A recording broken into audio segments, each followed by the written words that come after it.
Murat, you've taken 𝐲𝐵EX from early stage scientific insight into a real IP-protected oncology program.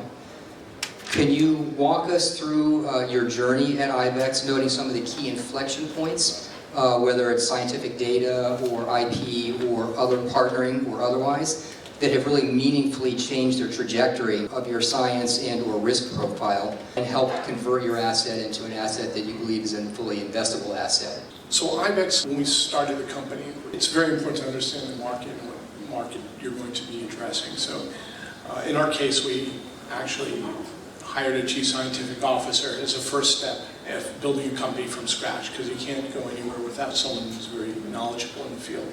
And so the gentleman we found was Dr. De La Cruz, who invented peptide phage display technology that won the Nobel Prize.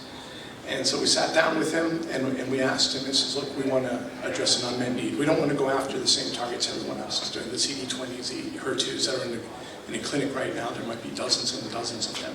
That's what large pharma does a lot. They take, and I don't want to get some feedback, I'll move over a little bit. We don't want to do what everyone else is doing and get an incremental change. We don't want to add 2 months of life expectancy to a patient. He said, I worked with someone from Yale. He had trouble making a drug for this target, but he thinks it's really, really special. And he's going to give it a try. And I said, well, me and my business partner, Michael Carlin, we both said, okay, well, how much is this going to cost and how long will it take? He said, well, you have to build out the labs, which I have experience with. And it's going to take several, maybe $2-3 million and maybe about 3 or 4 years to make this drug. And I said, okay, let's give it a try. So we pulled the trigger on it. Long story short, the drug is delivered. We finalized all the studies, put it into an animal, and it didn't perform very well. It had 30 or 40% tumor growth inhibition. We couldn't advance it, and he said, basically, that's how it goes. And that night I'm thinking here, I said, look, you know, we do things from inception, but maybe we should have a different angle to this. So I met with him, and I said, look, you know, it occurs to me that most patients get chemotherapy as a first-line defense and take colon cancer, second deadliest cancer.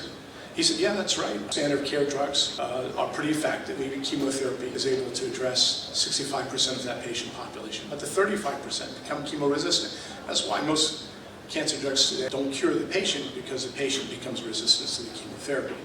So I said, well, that's a pretty basic concept. You're patient resistant to chemotherapy. It doesn't work anymore. They succumb to the cancer. So I said, can't we look at tumors that upregulate certain biomarkers on the cell surface of chemo-resistant patients? And certainly we can do that. So we spent the last year mining data and looking at tissue samples and cell surface structure. So the next shot at goal was a target we found that's prevalent in like 90% of colon cancer patients, and specifically those that are chemo-resistant, not only colon but others as well.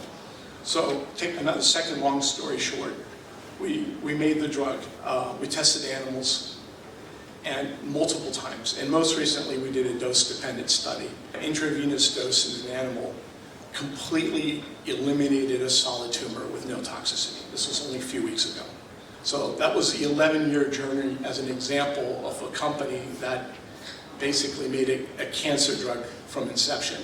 And now we're pivoting to human studies. We have to raise money to do phase 1B studies. And this time we're going to bring in terminal fit patients to study, not healthy patients, because we have such a great drug. And it's not an incremental advancement over what large pharma is doing right now.